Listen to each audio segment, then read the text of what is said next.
Listen carefully, because what I am about to tell you, what I witnessed with my own compound eyes, will fundamentally shatter every assumption you've ever held about the hierarchy of galactic combat, about dominance, about power itself. You see, we believed, absolutely, categorically believed, that humanity was nothing more than an interesting biological curiosity. A species worth studying? Yes. Worth cataloguing? Certainly. Worth fearing? Absolutely not. That was before Marcus Holloway stepped into the Valdris Arena. That was before one human soldier proved that sometimes, the most dangerous weapon in the universe isn't built with quantum processors or forged from neutron star material. Sometimes it's just a human with nothing left to lose and everything left to prove. My name is Krell-Voss, and I am a historian of the Andorian Collective, a species that has dominated 47 star systems for over 3,000 cycles. I have witnessed the rise and fall of 17 civilizations. I have documented the extinction of 4 intelligent species. I have observed humanity's desperate struggle for survival in the lower quadrants of known space, with the clinical detachment that my people are famous for. Or rather, that I was famous for, until that fateful morning when everything changed. The Valdris Arena wasn't built for sport. This wasn't some recreational facility where alien merchants gathered to watch blood sport for entertainment, though certainly that happened too. No, the Valdris Arena was a proving ground, a test of strength, strategy, and will. Thousands of soldiers from 100 different species had entered those towering gates. Precisely 3 had ever walked back out. The Nexar Syndicate controlled the arena. They were slender beings almost translucent, with 17 limbs that moved with hypnotic precision. They loved spectacle, they loved drama, and they absolutely loved profit. When the message came through that a human had volunteered for the arena trials, I'll admit something shameful. I laughed. I actually produced sounds of genuine amusement through my breathing spiracles. A human? In the Valdris Arena? The odds makers calculated the probabilities in 0.003 seconds. The betting pools had the human lasting exactly 11 minutes before some crushing defeat, often literally crushing. The Nexar were so confident in their calculations that they offered odds of 1,000 to 1. Everyone took the bet, even I did, though I was ashamed of myself immediately afterward. The Andorian Collective does not engage in such frivolous gambling. Yet there I was, depositing my credits into the system like some common merchant at a spaceport tavern. That morning I took my observation seat in the upper tier, along with 3 million other sentient beings from across the galaxy. The arena floor was 1 kilometer wide, dotted with randomly configured obstacles, platforms and weapons caches. The Syndicate had chosen a brutal configuration for this particular trial. 7 simultaneous combatants instead of the traditional one-on-one bracket format. It was designed to test adaptability, situational awareness, and most importantly, the raw will to survive against impossible odds. The 7 fighters emerged from their respective gates simultaneously. First came Torgan the Magnificent, a Krell-class warrior from the outer reaches, 8 feet tall, sporting battle scars that told stories of 30 documented victories.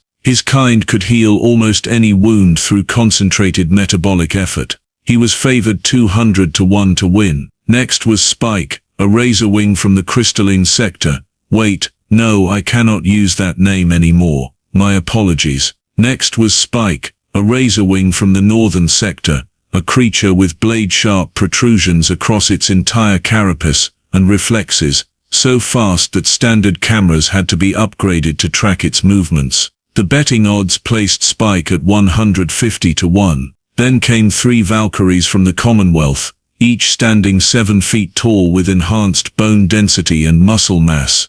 These were professional soldiers, augmented through legal modifications. They coordinated with hand signals, and moved as a unit despite being listed as separate competitors. The Syndicate typically allowed such tactics, because it created more interesting combat scenarios. And then, there was Marcus Holloway. He stepped through the human gate almost casually, and I actually adjusted my observation lenses to ensure proper focus. Was this truly what human combat conditioning looked like? Marcus stood roughly 6 feet tall, significantly shorter than all his competitors. His physiology appeared, for lack of a better term, disappointingly standard. No visible augmentations, no exoskeletal framework, no energy shields or personal deflection systems. He wore simple combat fatigues, and held a plasma rifle that frankly was at least 15 years outdated. The crowd erupted in confused commentary. The Nexar commentators, beings whose entire bodies were essentially sensory organs, chittered excitedly at the obvious mismatch. The odds on the human dropped to 2,000 to 1 within milliseconds. Every species in that arena suddenly saw an opportunity for absolutely free money. The arena master, a towering imperator from the Void Dominion, raised his energy limb and announced the beginning of the trial in the 12 primary dialects of the Syndicate.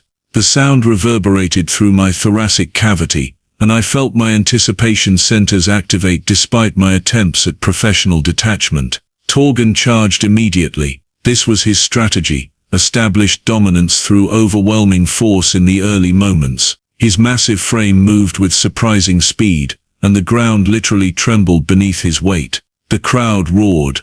This was what they wanted to see, a power demonstration, a display of physical superiority. Marcus did something that in that moment seemed absolutely insane. He ran directly toward Torgan, and then simply dodged left at the absolute last microsecond. Torgan's momentum carried him straight into one of the arena's stone pillars. The impact shattered the pillar.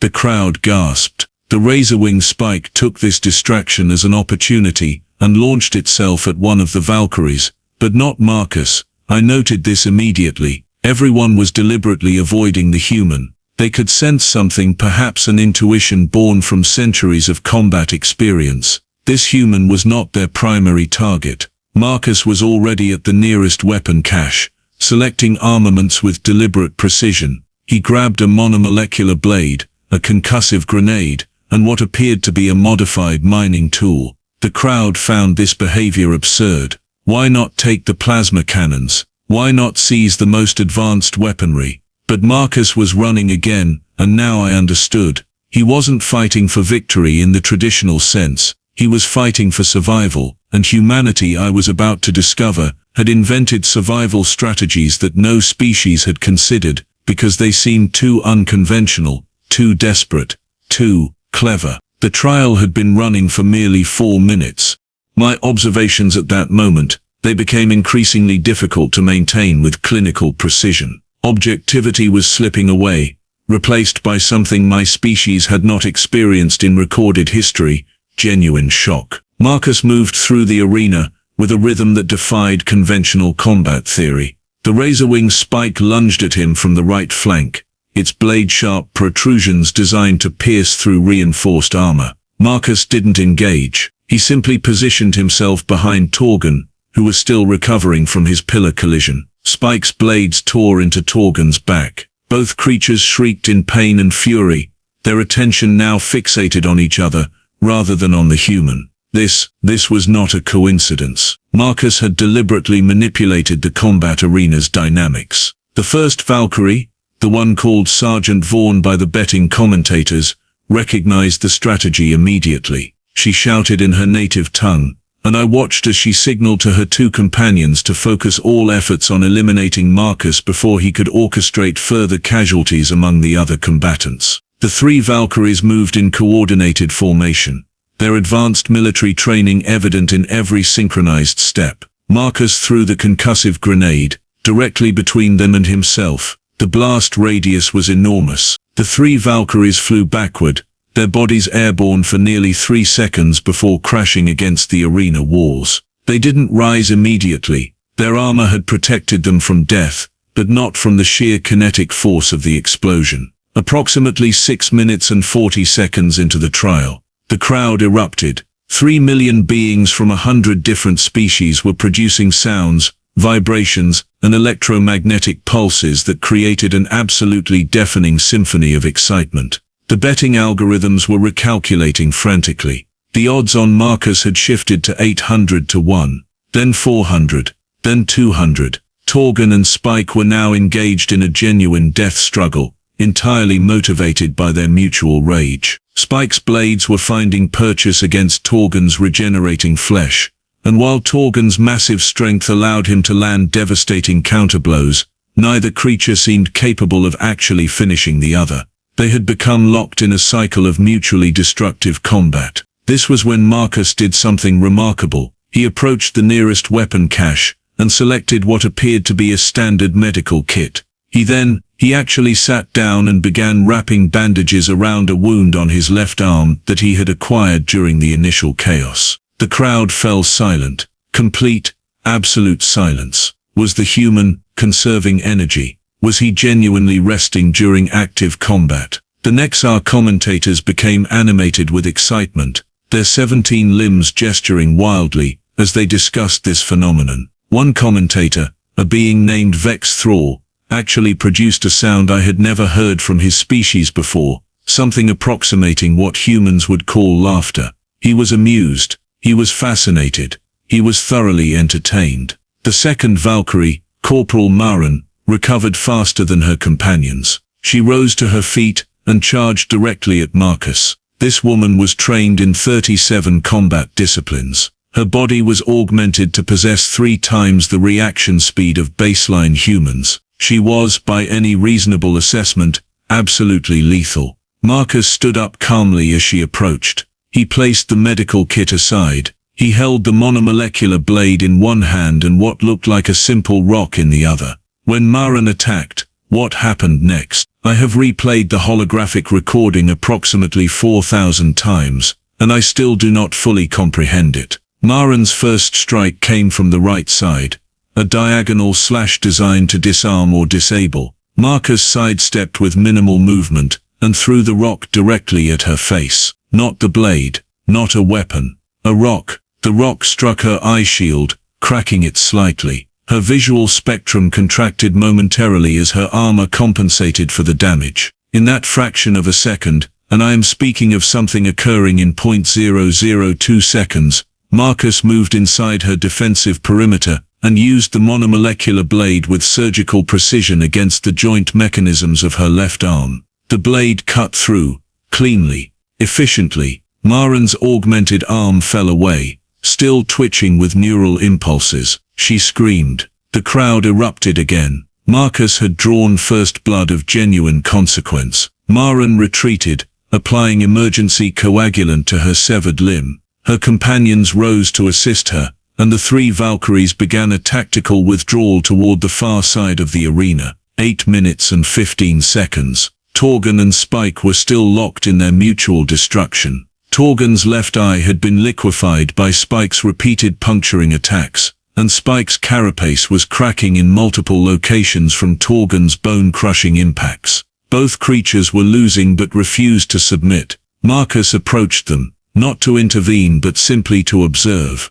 He stood approximately 10 meters away, watching with an expression of profound interest. The Nexar commentators noticed this. They chittered amongst themselves. Was the human planning something? Was this a moment of strategic calculation? Then Marcus spoke. In Standard Universal, he said these words, "You both already lost, the moment you let your anger take control." His voice carried across the arena through the amplification systems. 3 million beings heard this statement, a philosophical observation delivered during active combat, a moment of strange, almost mournful wisdom. Torgan finally fell. His regeneration systems had reached their limits. The cumulative damage from Spike's attacks had simply become too severe. He collapsed, and the arena's medical systems automatically transported him to the recovery chamber. He had not surrendered, but his body had surrendered for him. Spike, now standing alone, looked toward Marcus. The Razorwing's chittering sounds became almost questioning. It was as if the creature was asking, "Should we continue? Is there any purpose to this?" Marcus nodded once. That was all. That single gesture of respect. Spike then did something unprecedented. It walked to the center of the arena and raised its primary limbs in a gesture of submission. The Syndicate's rules stated that voluntary surrender would grant the surrendering combatant safe removal from the arena. The Razorwing was done. 9 minutes and 45 seconds. The three Valkyries regrouped at the arena's far end. Maren was heavily wounded. Sergeant Vaughn was assessing their tactical situation with military precision. They had numbers, but they had already experienced the humans' devastating effectiveness. The mathematical probability of victory had shifted considerably. Marcus walked toward them slowly. Not aggressively, simply walking. His movements conveyed absolute confidence. The confidence of a predator who had identified its prey and saw no reason to hurry. Vaughn made a hand signal to her companions. The three Valkyries simultaneously dropped their weapons and removed their combat helmets. In a gesture that surprised even me, a being who had studied thousands of species, they bowed. They actually bowed to Marcus Holloway. It was surrender, complete and total. The arena master raised his energy limb, and a pulse of brilliant light illuminated the entire stadium. The announcement came in 12 dialects. Victory. The human designation Marcus Holloway has cleared the Valdris Arena. 10 minutes and 2 seconds. The silence that followed was profound. The crowd did not cheer. They did not produce celebratory sounds. Instead, 3 million sentient beings sat in complete and utter shock. Then something began, first in one section, then spreading outward like wildfire through combustible material. Applause. Not the polite acknowledgement given to accomplished warriors. This was thunderous, desperate applause from beings who had just witnessed something that violated their fundamental understanding of reality. I felt something activate in my own chest cavity, a response my species had not produced in civilizations. I was experiencing what humans call respect. Marcus walked out of the Valdris Arena as its first human victor. As he passed beneath the gate, he looked directly toward my observation sector. For just a moment, I swear his eyes met mine. And in that moment I understood something that would reshape my entire species' perspective on humanity. They were not primitive. They were not weak. They were simply different. And different, I was learning, could be infinitely more dangerous than mere strength. The implications, dear reader, were absolutely terrifying.